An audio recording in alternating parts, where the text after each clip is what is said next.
반갑습니다. 꿀터진네입니다. 오늘은 오은영 박사님의 이 화해라는 책을 가지고 나와 보았습니다. 이 화해라는 책은 제가 읽어보니까 상처받는 나와 마주하는 용기, 내가 부모로부터 받은 상처, 그리고 이 상처를 통해서 어떻게 어쩌면은 아이들에게도 나의 상처를 투영해서 보일 수가 있거든요. 하지만 그런 것들을 막기 위해서 사전에 나의 상처를 감싸주고 위로해주는 방법들에 대해서 제시가 나와 있더라고요. 그래서 저는 굉장히 의미 있게 보았습니다. 여기서 제 마음을 가장 흔들어 놓았던 문구는 이 세상에서 완벽한 부모를 가진 사람이 몇이나 될까요? 라는 문장이었습니다. 저희 남편도 그런 얘기를 하더라고요. 제가 저희 친정 엄마에 대해서 막 남편에게 하소연을 했더니 세상에 완벽한 부모를 가진 사람이 어디 있겠냐. 나도 그렇고 너도 그렇고 네 주변을 한번 둘러봐라. 완벽한 부모를 가진 사람은 없을 것이다 라고요. 그 말이 어떤 위로보다도 크게 저에게 다가왔거든요. 그래서 이런 완벽한 부모는 없다. 부족한 부모들의 단점을 내가 제대로 보고 그 단점을 내 아이들에게 반복하지 않기 위해서 내가 노력하는 것이 최선의 부모가 되는 방법이다라는 생각이 들었습니다. 이 오은영 박사님께서는 부모가 나에게 준 상처, 그러니까 부모가 자식에게 준 상처는 어쩌면 그 자식의 마음속에서 영영 아물지 않을지도 모른다고 얘기했어요. 하지만 그렇다 하더라도 괜찮다. 네가 그 상처를 꼭 끌어안고 네 스스로 위로해주고 위안해주고 보듬어 주어라 라고 얘기해 주셨습니다. 그리고 이렇게 부모에게 좋지 않은 기억이 있고 그게 부모와의 관계에도 아주 큰 영향을 미친다고 하면 절대 나와 관계가 좋지 않은 부모에게 나의 자녀를 맡기지 말라. 이 부분도 제가 굉장히 크게 공감을 했는데요.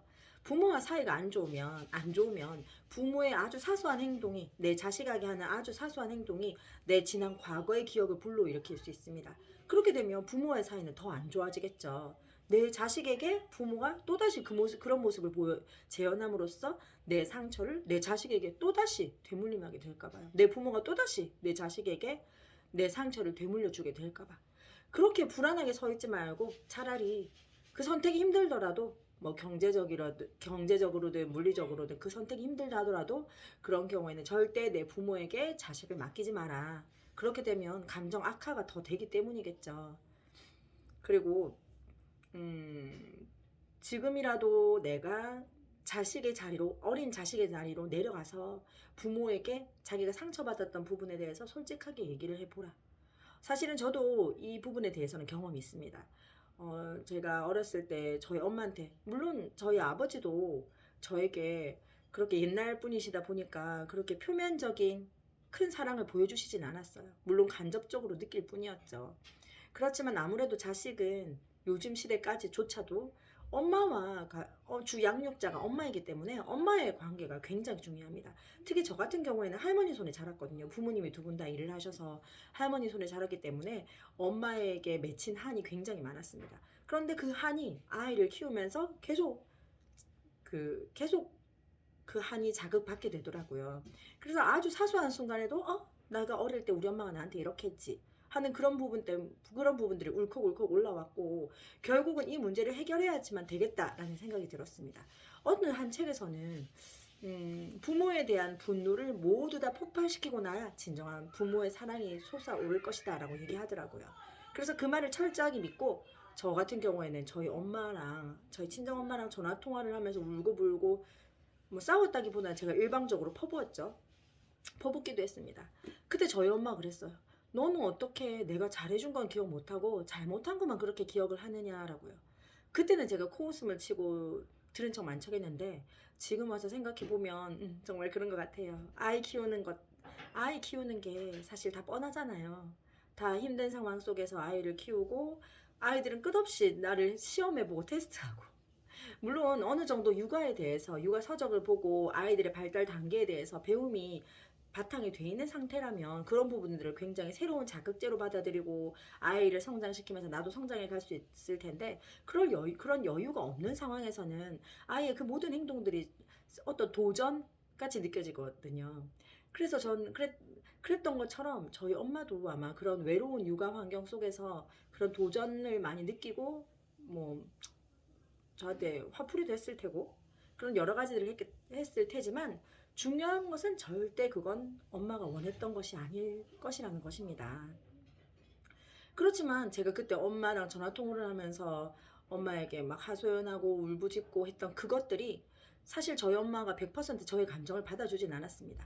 하지만 그 사실만으로도 저는 굉장히 상당 부분, 많은 한이, 분노가 해소가 되었고, 오히려 그 분노가 해소됨으로써 엄마에 대한 이해가 어느 정도 생겼다고 할 수 있겠습니다. 같이 아이 키우는 입장에서 우리 엄마는 어땠을까 하는 모습 말이죠. 네, 그리고 아이가 실수를 했을 때 어떻게 하면은 실수한 아이를 어떻게 받아줄 것인가.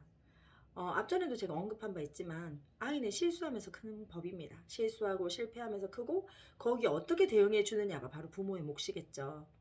그리고 아이와 평소에 즐거운 대화를 굉장히 많이 하라고 하십니다. 그러니까 아이와의 소통의 중요성, 아이와의 관계가 얼마나 민첩한가. 그래야만 우리 나중에 사춘기도 수월하게 넘어갈 수 있겠죠. 사춘기에 아이가 문을 쾅 닫고 나가고 아니면 부모에게 쌍욕을 하고, 이건 차라리 나은 거라고 합니다. 가장 무서운 것은 무엇이냐? 입을 닫고 부모와 대화를 하지 않는다. 제 경험상 사춘기 아이들이라고 해서 얼토당토 않은 이야기를 하는 것은 아니라고 생각합니다. 제 경험이란 말은 제가 어렸을 때를 비추어 봤을 때 아이들도 어느 정도 인지 능력이 있고 판단 능력이 있기 때문에 완전히 어른들이 무시해도 되는 그런 상태는 아닌 거죠. 그 아이도 지금 성장하면서 많은 것을 보고 배우고 하는 단계에서 부모님들의 혹은 어른들의 잘못들도 눈에 보일 겁니다. 그런데 우리 그 당시에 부모님들 어디 자기 잘못을 쉽게 인정하겠습니까? 그렇지 않으니까 아이들은 입을 닫는 거죠. 그렇게 하면서 부모와 거리가 생기고, 사춘기가 제대로 해소되지 않으면 나중에 커서도, 성인이 되어서도 부모의 관계가 녹록치만은 않겠죠. 그리고 쉽게 우리 부모들은 아이에게 그런 말을 합니다. 너는 애가 왜 이렇게 칠칠맞지 못하냐? 너는 애가 왜 이렇게 까다롭냐? 넌 도대체 애가 늘 왜 이 모양이냐? 모든 것을 아이의 탓으로 돌립니다. 하지만 중요한 것은 무엇일까요? 부모가 혹시 아이에게 그런 프레임을 씌우는 것은 아닌지, 아니면 부모가 아이를 그렇게 키운 것은 아닌지 한번 생각해 보아야 합니다. 그리고 이런 말을 내뱉는 것 자체가 부모가 자신의 감정을 제대로 조절하지 못한다는 뜻이죠. 아이가 아닌 어느 누구에게 우리가 이런 험한 말을, 이런 막말을 할 수 있겠습니까? 그죠? 직장 동료에게 할 수 있습니까? 아니면 형제라고 해서 그렇게 말을 쉽게 할 수 있겠습니까? 우리가 가장 쉽게 이런 말을 내뱉을 수 있는 대상은 약자인 아이니까 이런 말을 하는 것이죠. 그러니까 이런 말을 내뱉을 때 본인이 자기도 인지하지 못하는 상황에서 이런 말을 내뱉을 때 입으로는 설사 그런 말을 하더라도 머릿속으로 생각해야 됩니다. 내가 또 시작이구나. 내가 만만한 내 아이에게 막말을 퍼붓는구나. 다른 사람에게도 하지 못하는 말을 내 아이에게 하는구나 하고 인지를 하면 이게 이 문제를 해결하는 첫 번째 단추가 될 수 있을 것이라는 것입니다. 그리고 아이를 어떻게 키우느냐 하는 잣대가 될 수 있는 말씀을 한 개 하셨는데요. 아이를 나의 데이트 상대라고 생각하자. 우리 데이트 하게 되면 데이트 상대에게 어떻게 합니까? 네. 끊임없이 잘 보이려고 노력하죠. 아이에게 무엇을 해줄까 하고 내 입장에서 생각하기보다는 아이가 나에게 어떤 것을 바랄까 하고 아이가 바라는 것을 아이가 말로 표현하기 전에 미리 건네주는 것입니다. 행동으로든 말로든. 아이가 만약에 실수를 했다. 그러면 부모한테 어떤 말을 기대할까요? 괜찮아. 아이니까 그럴 수 있어. 이런 말을 기대하겠죠? 그리고 또 아이가 자기 주장을 못하는 두 가지 사례를 꼽아주셨는데요. 자기 주장을 잘 못하는 아이. 첫 번째, 부모가 잦은 싸움을 하는 환경에서 자란 아이. 이런 아이들은 무의식 중에 내 주장을 하는 것은 잘못된 일이다 라는 생각을 하게 된다고 합니다. 그렇기 때문에 친구들 사이에서나 아니면 다른 사람들과의 사이에서 쉽사리 자기 주장을 못하는 거죠. 주장을 했다가 안 좋아지는 사례를 가정에서 많이 보았기 때문에. 그리고 두 번째, 자기 주장을 못하는 아이로 크는 두 번째 이유는 바로 버림받고 거절당하는 것이 두려워서. 이것은 아무래도 가정에서 사랑을 충분히 받지 못하고 자라서가 아닐까 싶습니다. 부모가 네가 어떻게 해도 우리는 네 편이야 라는 표현을 제대로 하지 않게 되면 아이는 우리 부모님은 나를 언제든지 버릴 수 있다. 그러니까 부모가 굳이 우리가 너를 버리겠어. 너 이렇게 하면 우리가 너 갖다 버린다. 이렇게 말하지 않더라도 충분한 사랑을 느끼지 않으면 무의식 중에 그런 생각을 할 수 있겠죠. 버림받지 않으려고 잘 보이려 애쓰고 싫은 소리를 못하고 거절하지 못하고 주로 그런 아이들이 자기 주장을 못하는 아이로 커갈 수 있다고 합니다. 그리고 마지막으로 한 가지 어, 통제적인 부모. 제가 최근에 어느 육아 전문가 분과 라이브 방송에서 제가 그런 질문을 드린 적 있어요. 나는 이러이러할 때 아이가 이러이러할 때 너무 화가 난다. 아이가 손을 제대로 씻지 않고 외출을 하고 나왔는데 내가 일일이 이것저것 쫓아다니면서 이러고 해라 저거 해라 말하게 될 때 너무 화가 난다. 어떻게 해야 될까라고 했더니 그분이 팩포 가시더라고요. 혹시 질문하시는 분은 통제적인 부모가 아닐지 한번 생각해 보세요 라고요. 통제적인 부모는 아이가 아이의 시선에 맞춰서 일과를 짜는 것이 아니라 나의 시선에 맞춰서 내 편의에 따라서 일과를 짠다고 합니다. 그렇게 되면 아이가 원하는 것이 무엇인가를 보는 게 아니라 내가 원하는 것이 무엇인가를 보는 거겠죠. 통제적인 사람은 완벽주의자일 가능성이 크고, 이 완벽주의자는 왜 완벽주의자일까요? 자신이 생각하는 기준에서 조금만 벗어나면 불안하기 때문이죠. 결국은 불안한 사람이라는 것입니다. 이 불안감은 오롯이 아이에게 전해주고 나의 불안감으로 인해서 아이도 불안한 사람으로 커나갈 수 있다는 그런 큰 문제점을 안고 있습니다.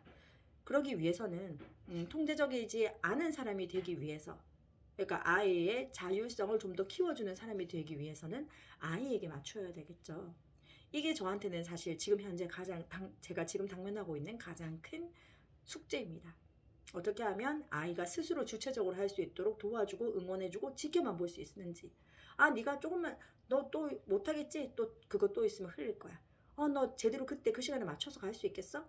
이 모든 것들을 아이의 시선에서 보고 아이가 그것을 맞출 수 있도록 믿어주는 것. 그게 저한테는 지금 가장 큰 문제입니다. 숙제입니다.